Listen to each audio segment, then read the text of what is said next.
Welcome to while. నేను మీ జాకిర్ హుసేన్. అమరావతిపై అనుచిత వ్యాఖ్యలు చేసిన జర్నలిస్ట్ శ్రీనివాస్ గారిని అయితే అరెస్ట్ చేయడం జరిగింది. సో దీని గురించి డిస్కస్ చేద్దాం. ప్రస్తుతం మనతోటి సీనియర్ జర్నలిస్ట్ సిఎస్ రావు గారు ఉన్నారు. వెల్కమ్ చెప్పేద్దాం. హాయ్ సార్, నమస్తే. నమస్తే. ఇప్పుడు మీడియా స్వేచ్ఛ పోతుందంటే ఏమంటారు సార్? అంటే మీడియా స్వేచ్ఛ అనేది ఇప్పుడు వైఎస్ఆర్ కాంగ్రెస్ పార్టీ వాళ్ళు మాట్లాడుతున్నారు. ఇది కొమ్మినేని శ్రీనివాస్ని అరెస్ట్ చేశారు కాబట్టి మీడియా స్వేచ్ఛ అనేది లేకుండా చేస్తుంది ఇప్పుడు నేటి ప్రభుత్వం అని చెప్పి మాట్లాడుతున్నారు. అసలు మీడియా స్వేచ్ఛ అంటే ఏంటి? అదేమన్నా బ్రహ్మ పదార్థం? ఏంటి మీడియా స్వేచ్ఛ అంటే ఏంటి సార్? మీడియా స్వేచ్ఛ అనేది ఇప్పుడు గత ప్రభుత్వం ఏం చేసింది? అనేక మంది జర్నలిస్టుల మీద కేసులు పెట్టింది, అనేక మంది పౌరుల మీద కేసులు పెట్టారు. అసలు వయసుతో కూడా సంబంధం లేకుండా 70 ఏళ్ళ వయసు ఉన్నటువంటి ఒక ఆవిడ సోషల్ మీడియాలో పోస్ట్ ఏదో రీపోస్ట్ చేశారని చెప్పి ఆవిడని కూడా తీసుకెళ్ళి స్టేషన్లో కూర్చోబెట్టారు. సో ఇలాంటివి అప్పట్లో జరిగినాయి. నేను ప్రత్యక్ష సాక్షిని, ప్రత్యక్షంగా నేను కూడా అనుభవించా. గత ప్రభుత్వం నా మీద కూడా కేసులు పెట్టింది, నాకు నోటీసులు ఇచ్చింది. నా ఇంటి మీదకి 5 పోలీసులు పంపించారు. అదేమంటే నోటీసులు ఇచ్చడానికి వచ్చామని చెప్పారు. నోటీసులు ఇవ్వడానికి 5 పోలీసులు వస్తారా?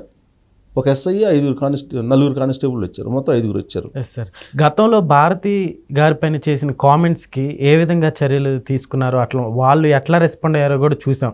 ఇప్పుడు అదే సంస్థకి సంబంధించిన ఒక వ్యక్తి ఈ విధంగా మాట్లాడితే జగన్మోహన్ రెడ్డి గారు కావచ్చు, ఆ పార్టీకి ఆ ఛానల్కి సంబంధించిన వాళ్ళు ఎవరు బయటకు వచ్చి రెస్పాండ్ అవ్వట్లేదు సార్. దీని గురించి ఏం చెప్తారు?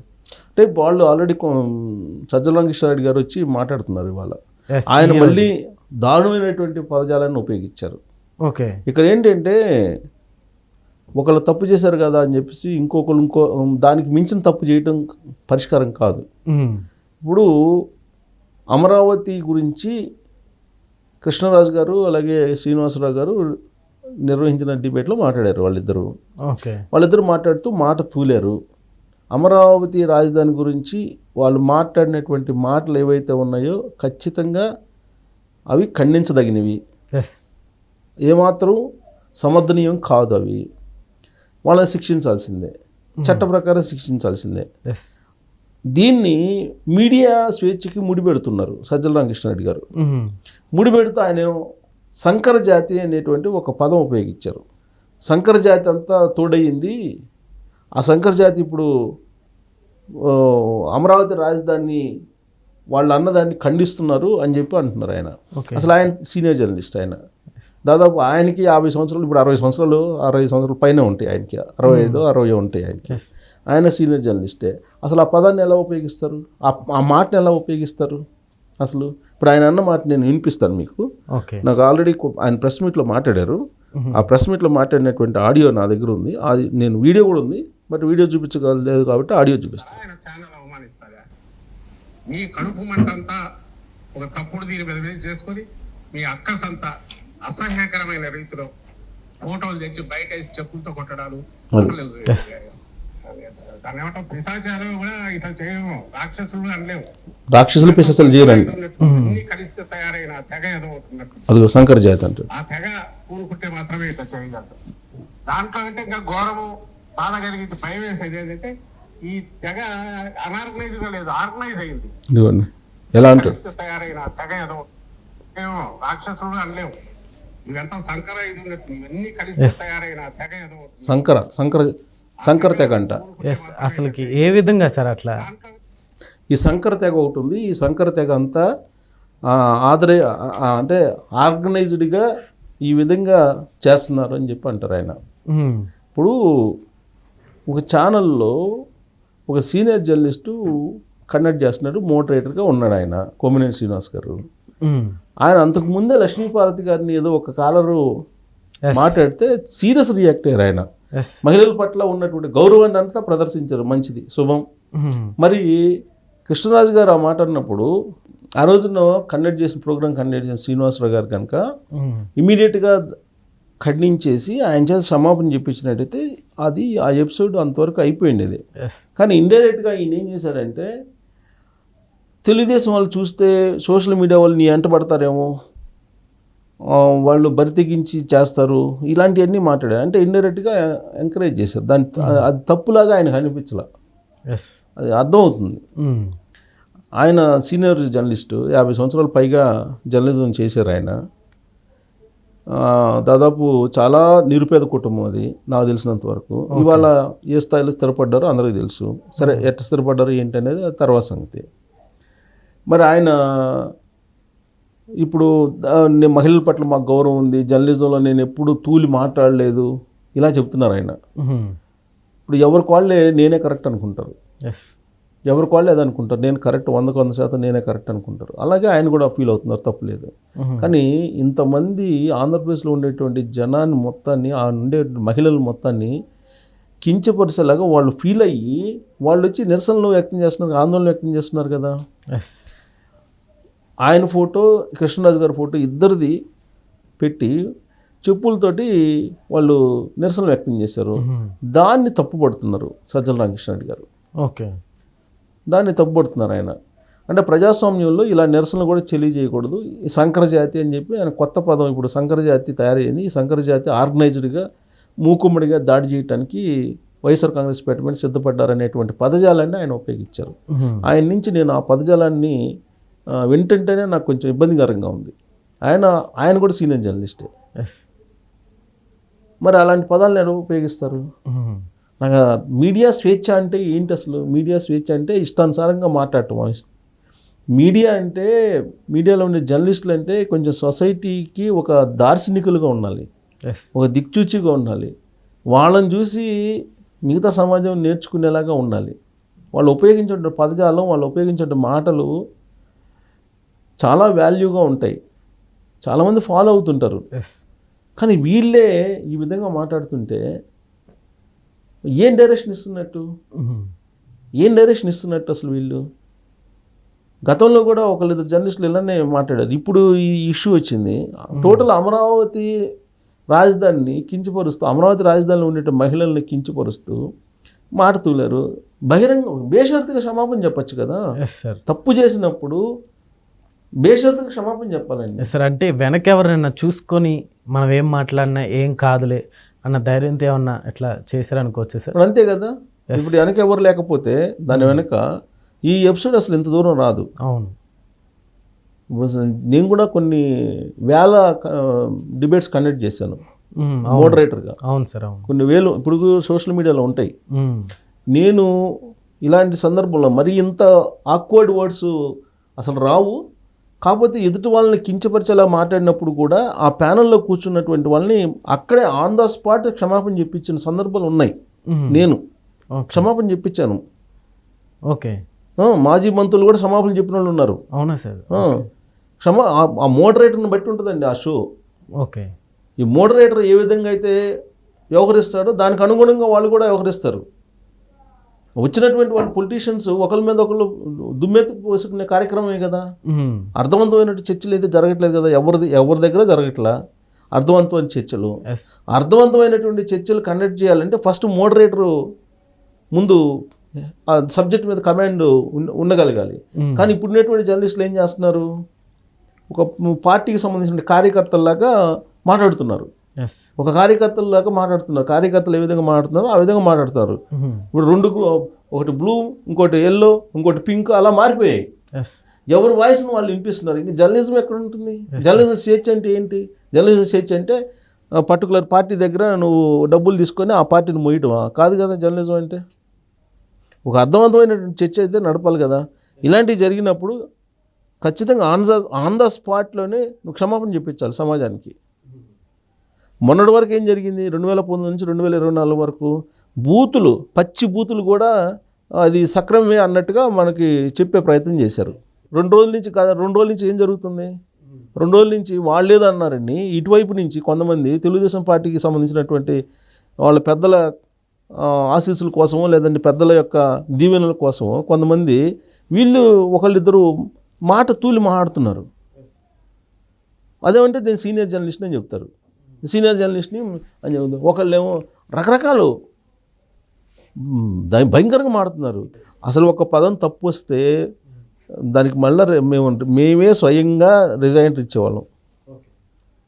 ఒకవేళ తప్పు జరగడం సహజమండి. ఫ్లోలో ఒక్కోసారి మాట మిస్ కావచ్చు. ఇమ్మీడియట్గా సారీ చెప్పేవాళ్ళం, ఇమ్మీడియట్గా రిగ్రెట్ ఫీల్ అయ్యేవాళ్ళం. ఇప్పుడు ఆ రిగ్రెట్ ఫీల్ కాకపోగా తాను చేసింది కరెక్ట్ అని చెప్పి వాళ్ళు అంటున్నారు, వాళ్ళు చేసింది తప్పు అని చెప్పి వీళ్ళు ఇంకా ఒక 4 పదాలు యాడ్ చేసేసి అన్పార్లమెంటరీ వర్డ్స్ని ఉపయోగిస్తున్నారు. ఇది మీడియా స్వేచ్ఛ ఎలా అవుతుంది? ఇప్పుడు ఆయన్ని కొమ్మినేని గారిని అరెస్ట్ చేశారు, శ్రీనివాస్ గారిని. కొమ్మినేని గారు శ్రీనివాస్ గారిని అరెస్ట్ చేశారంటే అది మీడియా స్వేచ్ఛకు భంగం కలిగించినట్టు ఎలా అవుతుంది? ఎలా అవుతుంది? అరెస్ట్ చేయకపోతే మరి దానికి ఎండింగ్ ఎక్కడ? పోనీ ఇప్పుడు అరెస్ట్ చేశారు, ఇప్పుడు ఉన్నటువంటి ప్రభుత్వాన్ని బదనాం చేస్తున్నారు, ఓకే. మరి గతంలో 2019 నుంచి 2024 వరకు ఏం చేశారు? అసలు ఎవరు స్టార్ట్ చేశారు దీన్ని? ఏం చేశారు? మీడియా స్వేచ్ఛ ఉందా అప్పుడు? తెలంగాణలో లేదు, ఆంధ్రప్రదేశ్లో లేదు. తెలంగాణలో ఏమో అసలు ఆ రోజున కేసీఆర్ గారి ప్రభుత్వాన్ని ఇంత మాట కూడా అనడానికి లేకుండా ఉంది. అసలు ఏ మీడియా ఆయన్ని ఆ ప్రభుత్వాన్ని ప్రశ్నించడానికి లేకుండా అయింది. అక్కడ అంతే. అక్కడ మీరు కేబుల్ కట్ చేశారు కదా, అప్పుడు ఎల్లో మీడియా అని చెప్తున్నటువంటి వాళ్ళ కేబుల్స్ అన్ని కట్ చేశారు కదా, రానివ్వలేదు కదా మీరు. మరి ఆ రోజున వాళ్ళకు కూడా నోటీసులు ఇచ్చి మీరు పిలిపించారు కదా, పోలీస్ స్టేషన్కి పిలిపించి విచారించారు కదా.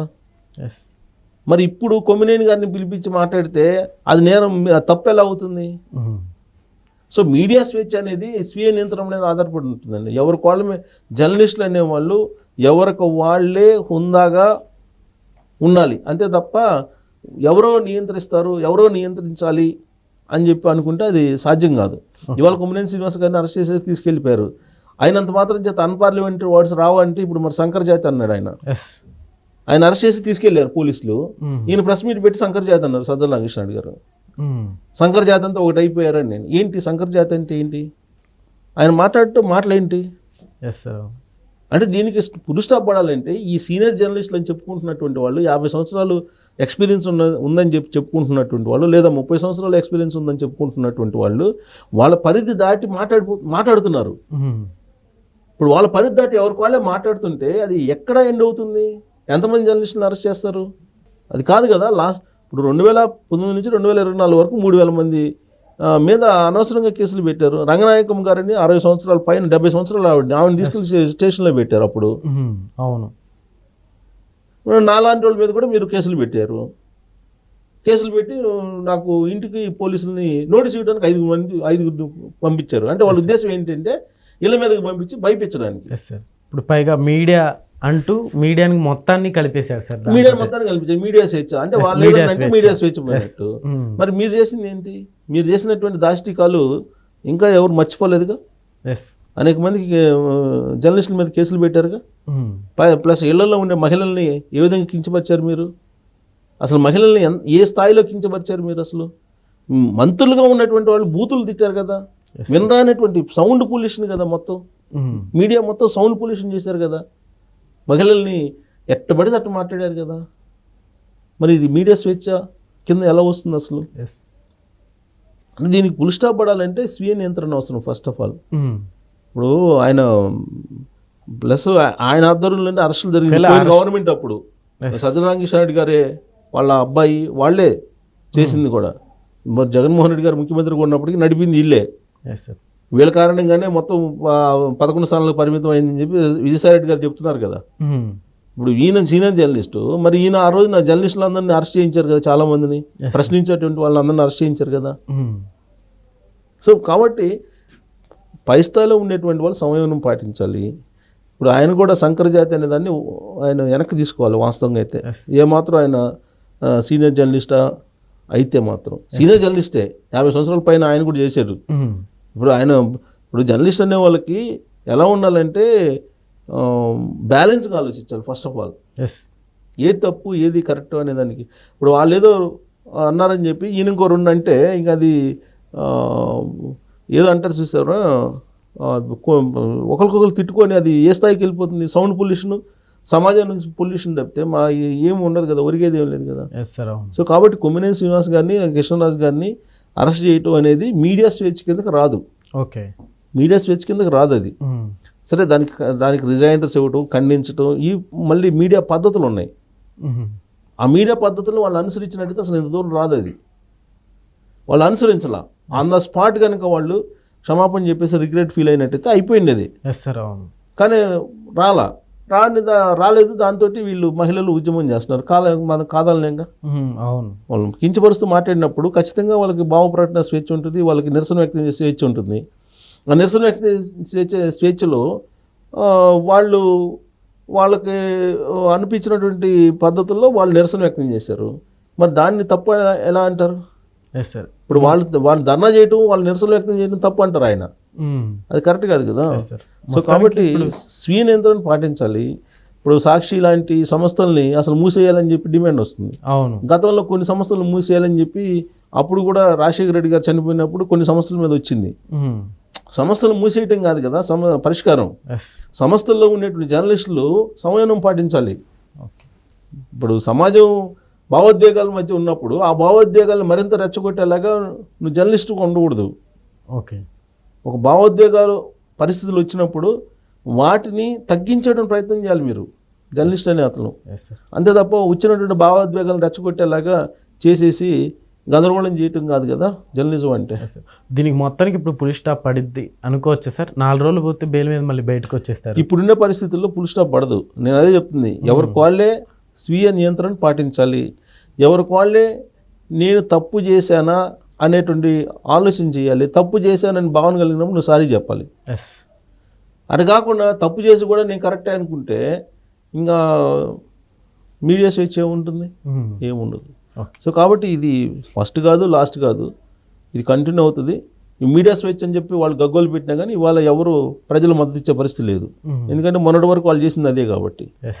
పైగా అర్ధరాత్రి అపరాత్రి మొత్తం ఇళ్ళ మీదకి వచ్చి తలుపులు తట్టి లోపలికి వచ్చి తీసుకెళ్లారు కదా వాళ్ళు. ఇంకా దారుణాలు చేశారు కదా, అత్యంత పెద్ద దారుణాలు చేశారు కదా. సో కాబట్టి తప్పు పట్టేటువంటి పరిస్థితి లేదు. సరే, చట్ట ప్రకారం వాళ్ళు చేసేది చేస్తారు, చేయాల్సిందే, లేదంటే ఎండింగ్ ఉండదు కదా. Okay sir, thank you.